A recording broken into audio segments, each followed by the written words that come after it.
All right, so here I am, Sister Kate.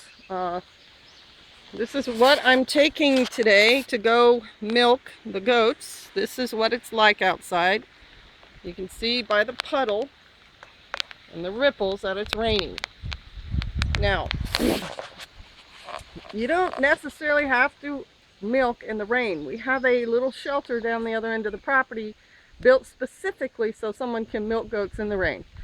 However, I am the only one milking right now. We have 3 milk goats and they are up that road right there and at the other end of the property, and so it doesn't do me any good to have that little shelter if the goats are not near it. So I have a choice today.